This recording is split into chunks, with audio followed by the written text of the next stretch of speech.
Great. When you get there, it's going to ask you for a class code.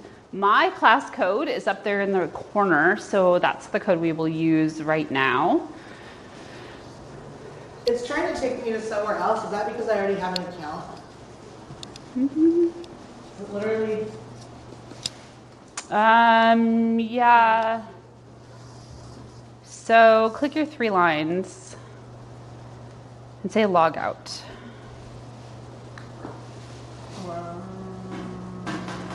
So can I just go then?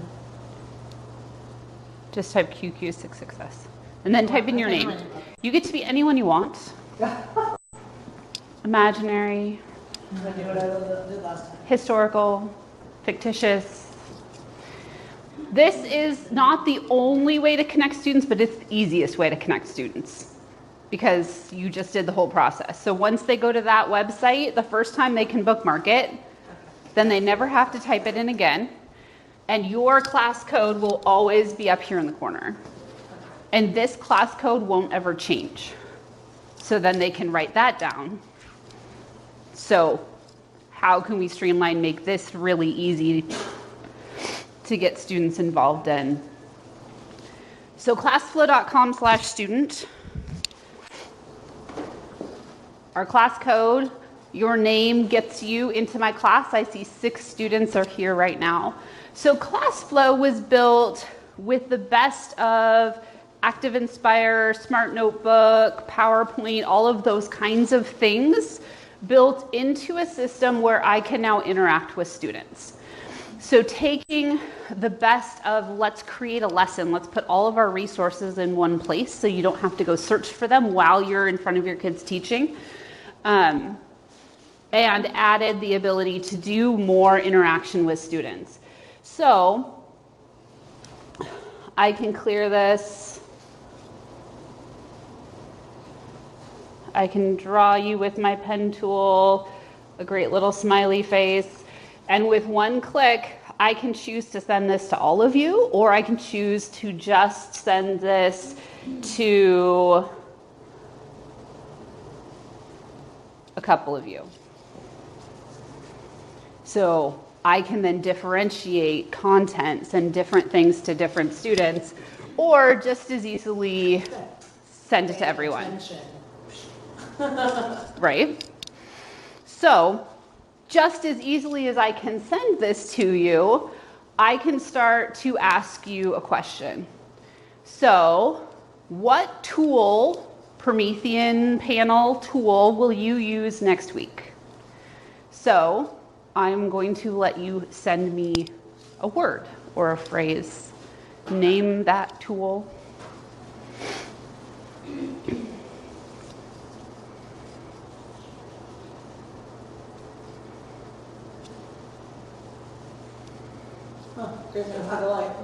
So we see what word will you use next week, but we can't type.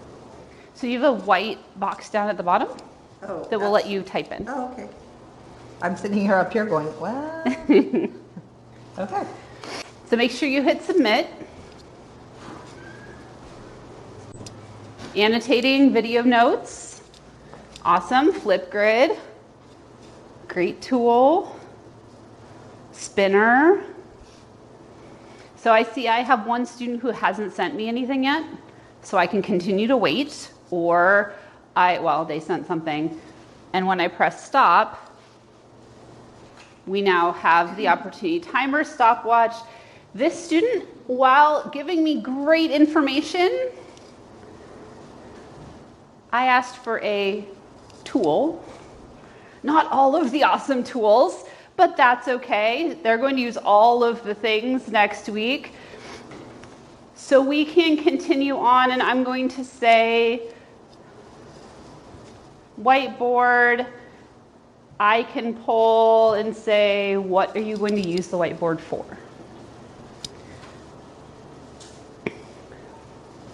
So continuing to build on whatever the students have sent in.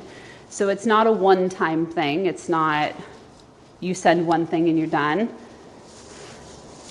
I use it with math, an entry task, comparing and contrasting textual evidence. So if you've told me something you're going to use with the whiteboard, I want you to delete that and tell me something you're going to do with the spinner.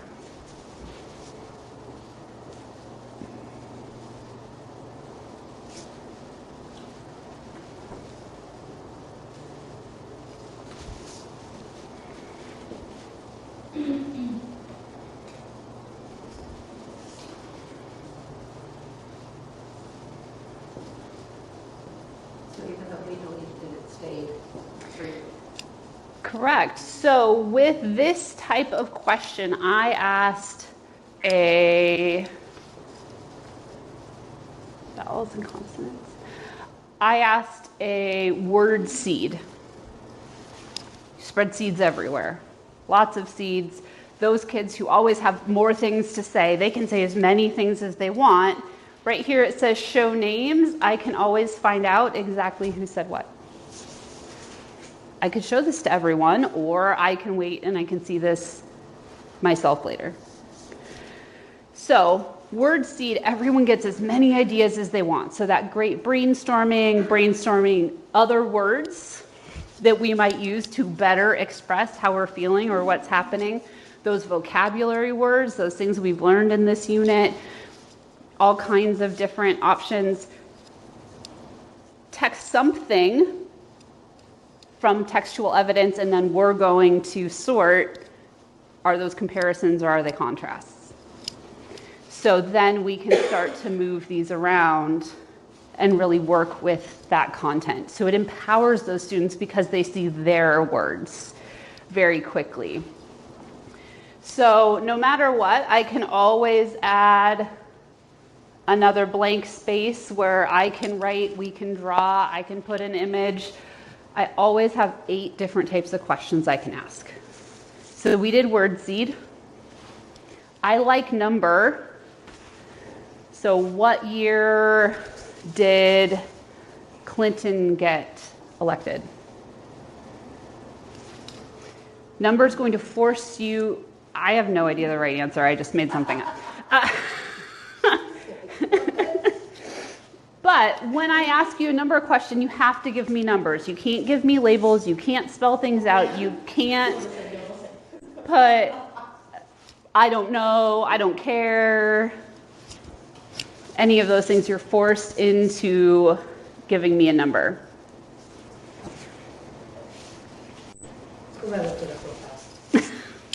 Well, then you're using the tools. You're using the tools that you have, and sometimes that's perfect. That's exactly what we need kids to do. So word seed number scale is actually one of the questions that I really value. How do you feel? Or how confident are you? How much do you agree with the statement that asparagus is a healthy vegetable?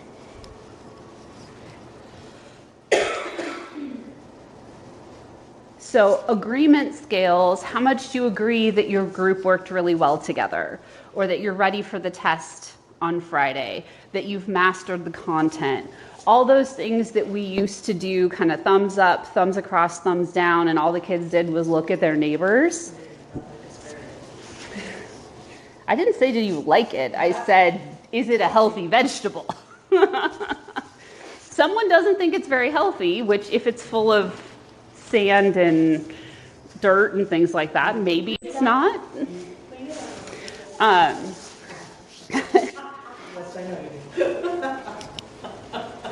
So number, scale, that agreement, also that scale just 1 to 5, so you can make up your own.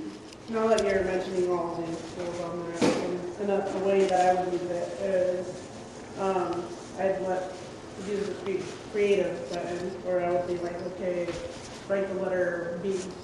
And I would use that as a formative assessment. That way I could see which of my kids know. Write the letter B. Yeah, write the letter B. And how many P's do you get? I will get lots of them. I know. Because B and D and P and Q.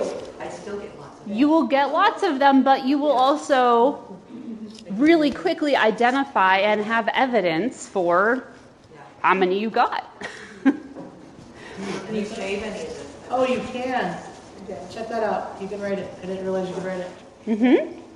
So you can use your key in Creative, you can add text. You also can, especially if you have iPads, they can just use their finger and write with the writing tools.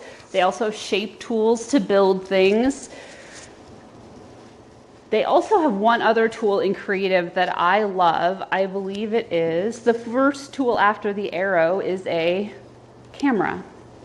So they have a camera on their device. They can take a picture of something that starts with the letter B.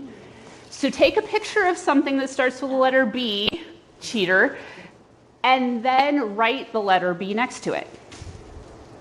I don't even know how they did that. I can't even.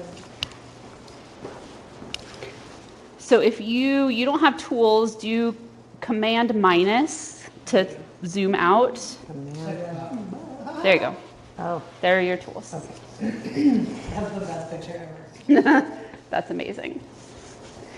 So especially those kids that have that language challenge, if they've drawn a picture, they can hold that up and take a picture. If they found an example, if they built a building or did a science experiment, they can take pictures of those things, or they can find examples online and upload if that's something that you're encouraging them to do. So in this way, I also, if I started with some images, they could move the images around to the correct order. So this is a way that kids can be more open-ended in their responses to what I'm asking them for. So it's not videos like Flipgrid. This is a very different kind of tool, but definitely a time that this is great for here and now conversation.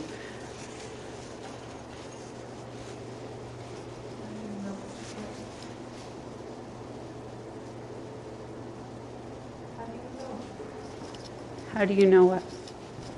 well, please click to allow permission. What? Right here, it says allow. So, will I see? Okay. Good. That's what I was wondering. How do I rotate it? Okay, I hate these things. I don't know that you can on your phone. Oh, wait, I got it.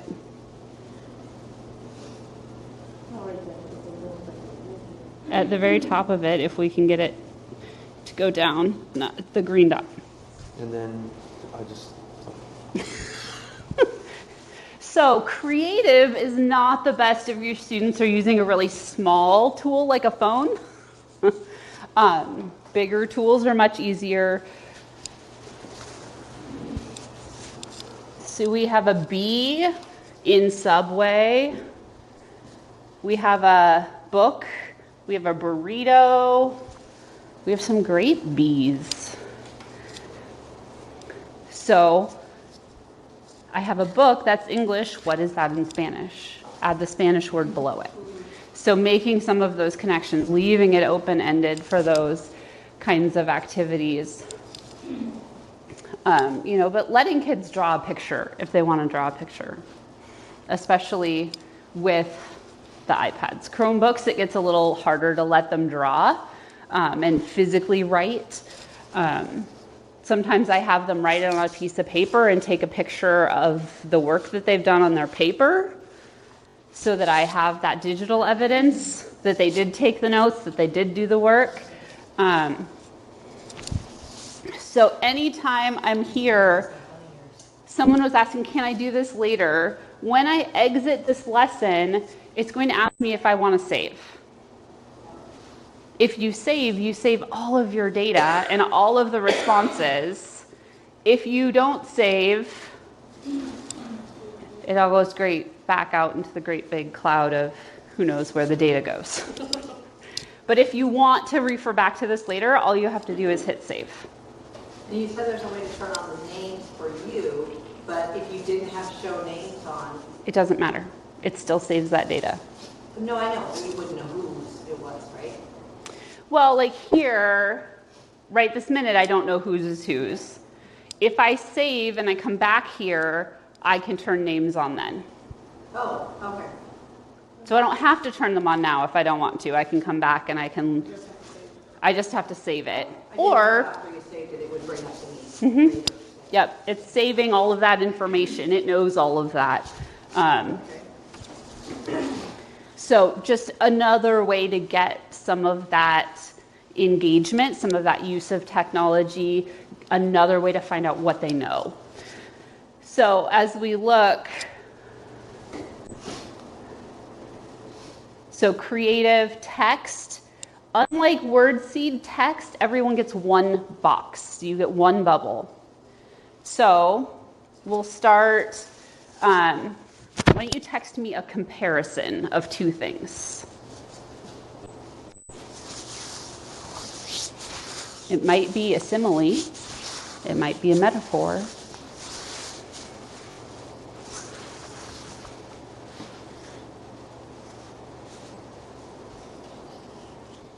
Apples are red, oranges are orange.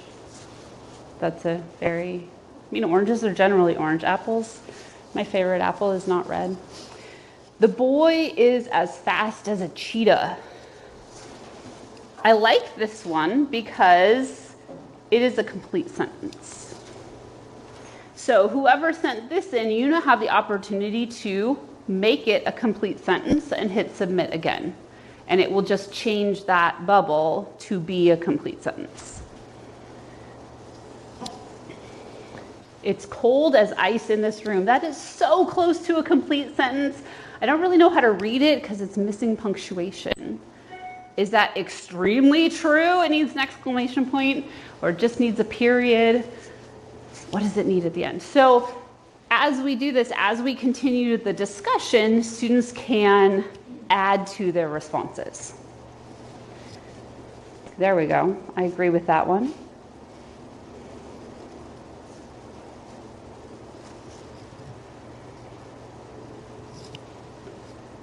Ooh, the lake was as smooth as glass.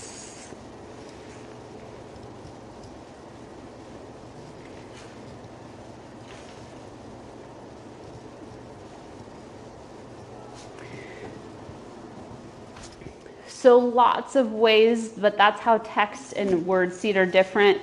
Multiple choice, instead of having them fill in bubbles on a worksheet, have them just look at text or the website and which would you choose. I don't often make up multiple choice questions on my own because they're hard to write. But I often have them look at a worksheet or text or an online resource and say, hey, what would you say for number 7? Just to get a quick glimpse of how everyone's doing and where we're all at. You also have true, false, and yes, no. So we can pull from here and say true or false. This room is as cold as ice. And if you don't want students watching, you can always just drag down. So I just moved those results down so you weren't kind of watching, oh, what is everyone else saying? So when we decide we're done, I can hit pause and say, okay, let's look at where everyone is. So right now you're paused, so you can't be changing your answer. If I hit play, you now can change your answer. So if you want to change your answer, it's not a very exciting graph right now. There we go. So as long as this is live, you can change your mind. We can have that discussion. And then I can hit stop. So all kinds of opportunities just by getting kids connected. That one website with the code that pops up after you log in as a teacher. So this is part of Classflow, this polling piece. So polling is one aspect that I really value about Classflow. Another aspect is activities.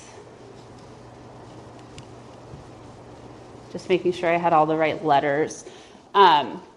Past activities, I can then create lessons. So I can pull in all of those resources into one space.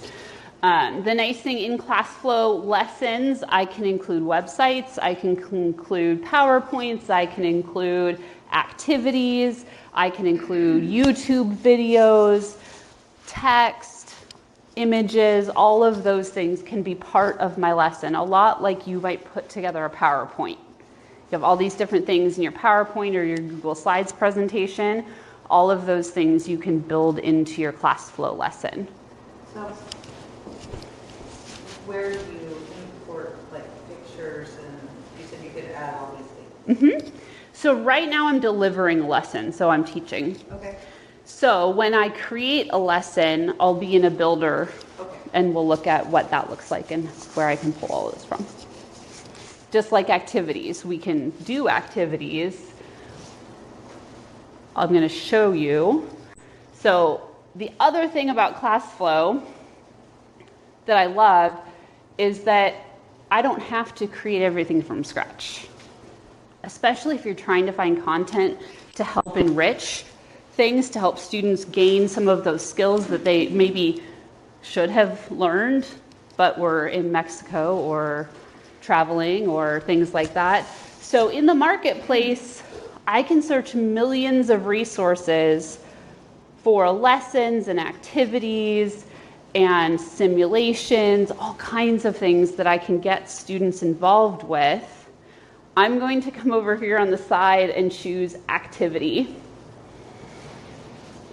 So a matching game, irregularly spelled third grade words, adverbs and adjectives, flashcards. So these are just things that other teachers have already made. So you can go through, here's third grade sight words, list 1. So is it like Kahoots in the sense that other teachers can make them, but you still want to proof them in the sense that Oh, yes. all the typing errors is just like whatever? Oh, yes. Okay. So when I look at a resource from the marketplace, I can most of the time preview it here if it's a lesson. My options over here, I can add it to my resources, then I can proof it and change it and add to it, take things out of it, or I can just use it with my class right away. Do you ever look at the feedback?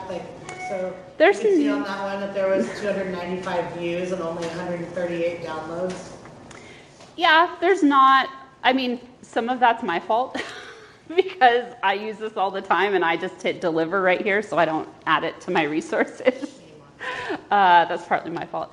I would say that a lot of these don't have a lot of reviews. This is not a place that it's not a very active part of this community. But that is something to look at, views versus downloads. Like this right now, I'm just going to say deliver. So you may have to hit refresh, but I still have that same class code. So this is something I could have a small group, 2 or 3, 4 kids up here working on, or I could send it out to their device and they could work on this. So let's play this word search. Who's going to come up and find a word?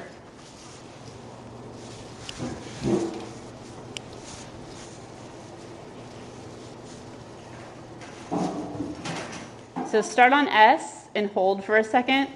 Now move to the right. There you go.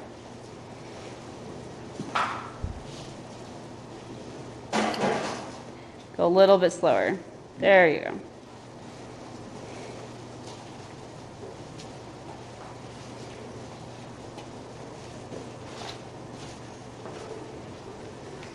Nice work.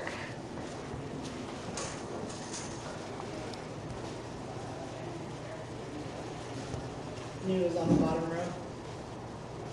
Yep. What's on your device? Hot is down the front. What's on my device? Mm-hmm. Oh. I'm typing notes, trying to go back and forth. It's not appearing on my screen. Oh, there it goes. Just thinking about it. There you go. It's going to be a little small on your phone. What do you notice about yours? Different. It's different. So I could go to a lot of websites, create a word search, go take it to the copier, make as many copies as I need, pass it out. How many of them are going to do their own copy? Not me. one or two because everyone else is going to look at theirs, right? This way, everyone has their own. They're all different. The words are in a different order. They're in a different place. They always get together and like, Ouch. yeah. They, So is there a way on this, let's say you find something that you thought, oh, this is pretty good, but I need to change it a little bit. Can you download it and then alter it? Or okay, that's what I was wondering. yeah. It is nice music the first time you play, and then it's really annoying when We have like 20 of them are all, play with different yeah. volume. That's when you're like, okay, if you want sound, put your headphones on. So these activities, one of the reasons I love these digital activities is because they are different every time a student loads them. So even if students up here finish, there we go. When I say play again, I'm going to have a different version up here. So we can continue, and students like, oh, well, I can be faster. Great, try again. What are they doing? They're practicing their sight words. They're practicing their vocabulary words. They're interacting with language. So play 2, 3, 4 times. Cool. Didn't take any more work from me, and it kept you involved in the content. So my 3 lines.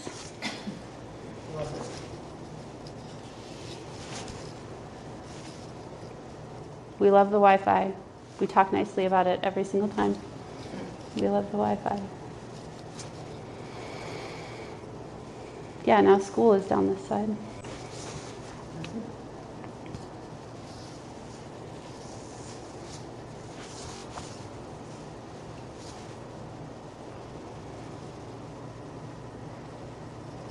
Okay.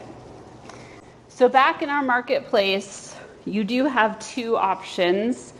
You have the option to deliver, which is just use it right now, or add to my resources. So this is going to make you a copy. That will live here in your resources tab. But I'll tell you what, these types of activities, I find they are faster just to make the way I want them. Okay. So here where it says home, this is where you get when you first log in.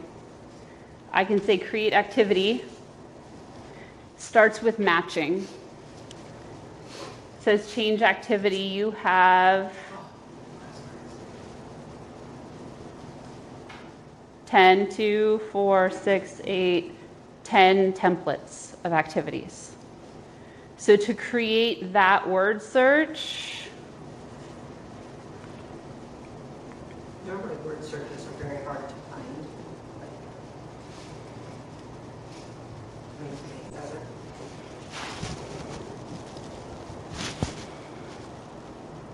I'm just going to let you do it. So I'm going to let you create activities. How do you get to this part of Classflow? If you log out, so click exit from where you were a student. 2 of you are already in there. That's awesome. So just up here, just go to classflow.com. Yes? Yep, let's go to classflow.com. So at classflow.com, you can log in with Google or Office 365 or Facebook or create a new login if you want to for some reason. So just come up here and delete all of this back to the .com part. Whoops. This is all great things that I've created. The marketplace folder being all of those things that I added from the marketplace. So the flashcards, the lessons, all of those kinds of things that I found in the marketplace. Those all live here. So this is where I can see where I can start to edit some of those resources that I found, if that's allowed. So we found numerous things in the marketplace. We've talked kind of individually about classes. So new, you can import your Google Classroom classes. That just helps you track data.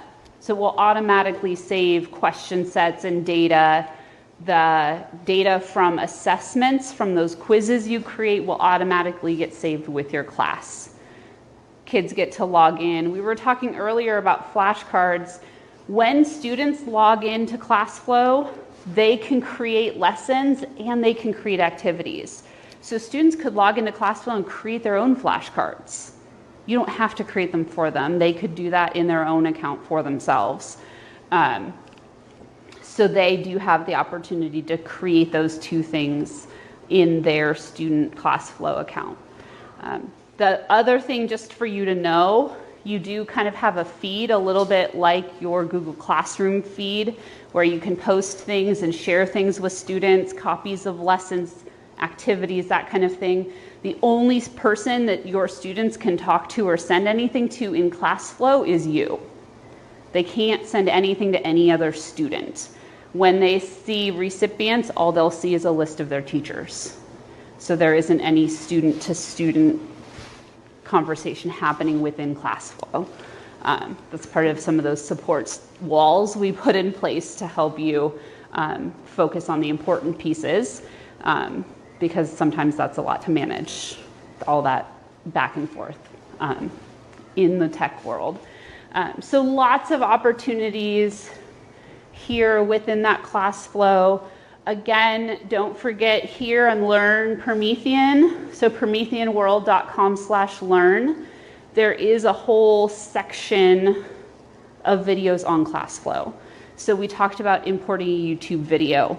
There's a video here on that.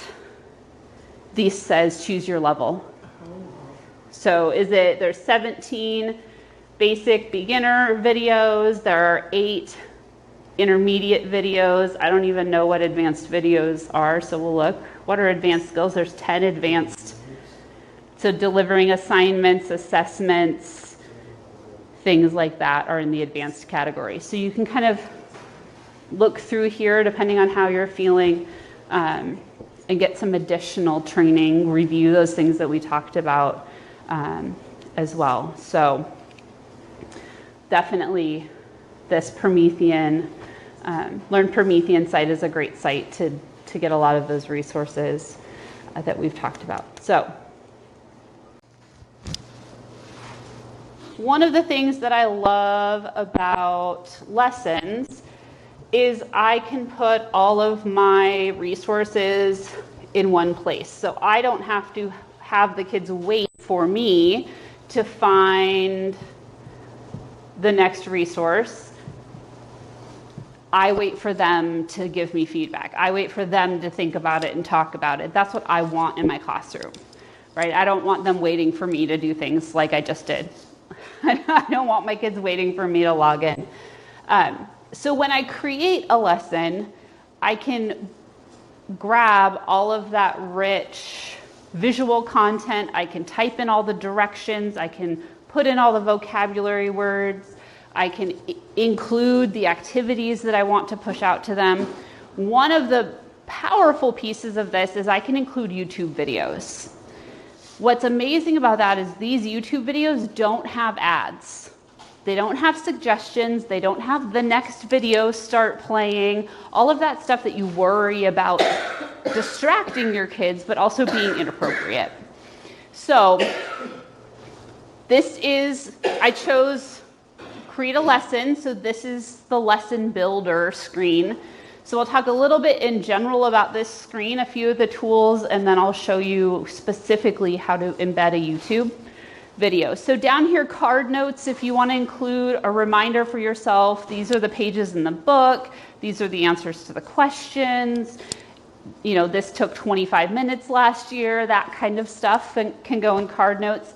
I generally just use the down arrows so that I have more real estate. Over here, just like in PowerPoint, you have all of your slides. This is where all of your cards show up, and you can reorder, you can copy, duplicate, delete. That's this pane over here. At the top, all the tools that you can use to create and add to your cards. So, someone was asking about images earlier. This folder with the plus right here, will give me anything that I've already uploaded in my resources, anything I can find on my computer that I've already downloaded, or here I can search Bing Images for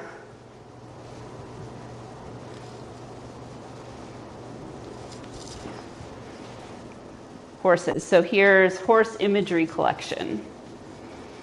All of these, I do suggest that you look at a little bit larger, make sure they really are what you want before you say insert. I'll insert that on a new card, and I instantly have that image. So pencils, pens, fingers, this is the steps, 1, 2, 3, all of those things. Once I've found an image, I also could find a web page about horses. Again, here's the Wikipedia site. I do suggest you make sure that that's really what you want. I can add that to a new card. So now I have an image that we can talk about and describe. I have the Wikipedia article where we can identify the text pieces and the important information. Then I could go down to YouTube videos and I can find videos about horses if I didn't already know the video that I wanted. Again, a girl and a horse, who knows? Please watch the video all the way to the end before you show it to your kids. Just like reading the book aloud to yourself before you read it aloud in class. Watch the whole video because you never know what happens at the end of videos from YouTube. A girl and a horse. I didn't even look. Show details. Let's see. Not very helpful. So how did you get to where you could search Bing? So right here, YouTube videos? it starts with my resources. Oh, okay, you gotta click on the My Resources because I was like, I don't have any resources. Mm-hmm. So Classflow Resource Pack will have all of the basic clip art things, the base 10 blocks, the playing cards, all of that kind of stuff. Bing Images. So I could search also here for base 10 block, I think.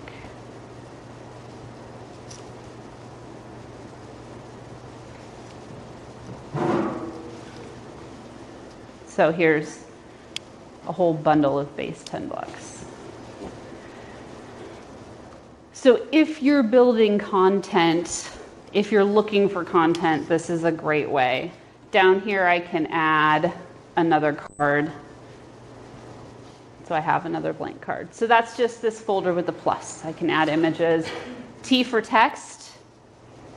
Shapes are great for straight lines, for making those charts and T-charts and 3-column charts and things. You have all kinds of other things. I want to look at the link with you real quick, and then I'll give you some more time to work. The link, the chain right here, that is a link. You can link to any website.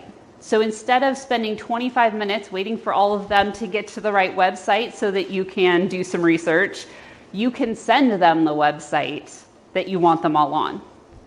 So how do I make my classroom run more efficiently and get to the tools that I want, the strategies that I want? I also can embed custom HTML. So embed code. That's what I'm going to do when I find that YouTube video. I'm going to use the share icon, and it says embed. So whatever this is, I don't care what it is. It's a mess. You're going to copy all of that. I don't know that it's going to let me from up here, but your computer will. Select all. Copy. Back in my lesson, right here,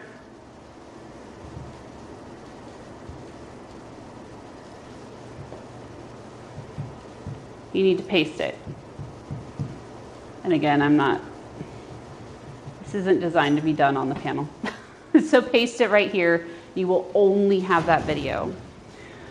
One of the teachers I was working with did this with a bunch of the Go Noodle videos and some videos from YouTube and labeled this brain breaks. Then the kids got to decide which of those videos they got to watch. It means we're not searching YouTube in front of the whole class. It means they're not choosing from any YouTube video. It means they have these 7 videos to choose from. So we can get them some of that choice and some of that ownership within that safe environment that we're looking for. That makes sense? So how do we use that content? Get them those things they need. So like I said, Control V or Command V right here. We'll paste that share link, that embed code. Okay?